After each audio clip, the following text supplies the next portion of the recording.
Happy morning to all. Wishing you all most and more. In this video, we are going to see about the chapter The Great Stone Face. Expected learning outcome. By the end of this video, you will be able to comprehend the main ideas of the lesson, analyze the characters in the story, answer the inferential questions based on the text. About the author. The author was born in 4th July 1804 at Salem. He was died in 19th May 1864. Some of the short stories are The Birthmark, etc. So, the introduction. One afternoon, the mother with her little son Ernest was sitting at the door of the cottage. They were talking about the great stone face.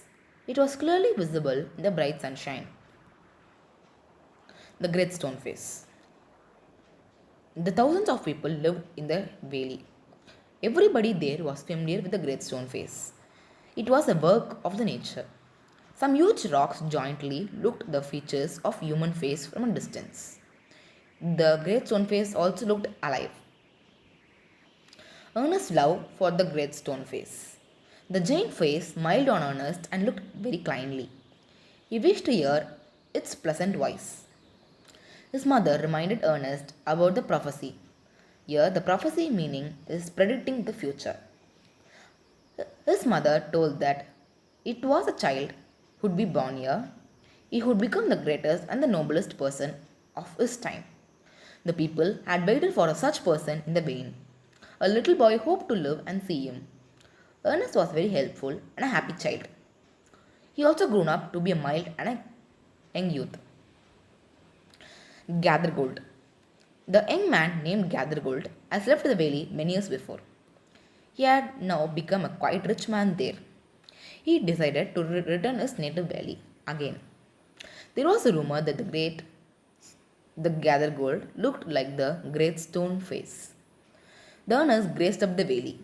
The story, the great stone face seems to reject the Gathergold as its likeness. The long wait. Ernest has grown to be a young man. Every day he would go off by himself and graze upon the great stone face. He wondered why its likeness was delaying its appearance. By this time, the Gathergold had become poor and died without establishing his likeness with great stone face. The Blood and Thunder.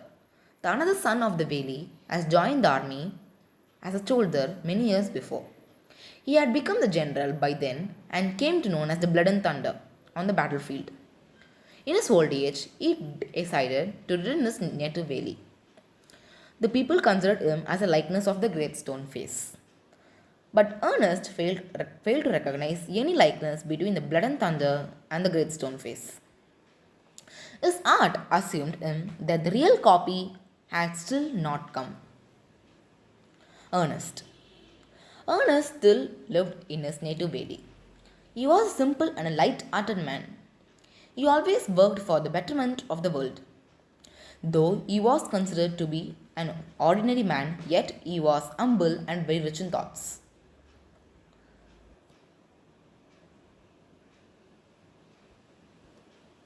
The famous poet and the Ernest.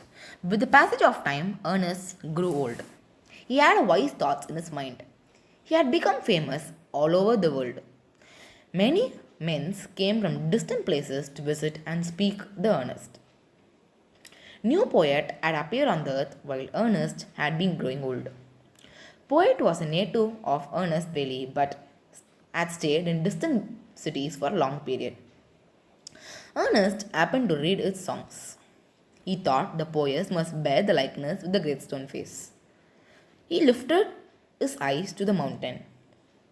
The face seems to smile, but it did not answer a word. The poet had heard of Ernest's character. One day he came to his door. Ernest was reading a book and glancing lovely at the mountain from time to time. Ernest gave him a shelter for the night. Great Stone Face looked kindly at the poet. Poet found Ernest wise, gentle, and kind. Ernest was also moved by the poet's mind. It seems the great stone face was bending forward to listen to the poet. Ernest explained the poet's features. He hoped the poet was the person he had been waiting for. The poet declared himself unworthy for the likeness of the great stone face. His life was different from his poems. As he told, Ernest is stone face. Ernest used to speak to his neighbors every evening. The poet also accompanied him. Poet listened to his talk. He felt that the earnest life and the character were a far nobler kind of poetry than his own poems. Just then, the poet saw the great stone face for the first time. When for the first time the poet saw the great stone face, he immediately declared that the earnest is the likeness of the great stone face. Everybody agreed with him. Ernest hoped. Ernest still hoped that someone wiser and better than himself could appear sometime bearing the likeness of the great stone face. Moral: the story teaches us that the nature is the greatest teacher, not the books. The greatest thing in the life are not the wealth, power, and the human knowledge. It is the attaining of wisdom that a human being becomes really great and noble. Our aspirations in life should not be to become a famous or rich, but to be blessed with wisdom, kindness, and empathy. So, thank you all. Hope you have understood the topic clear. If you like this video, please subscribe my channel. So, thank you all.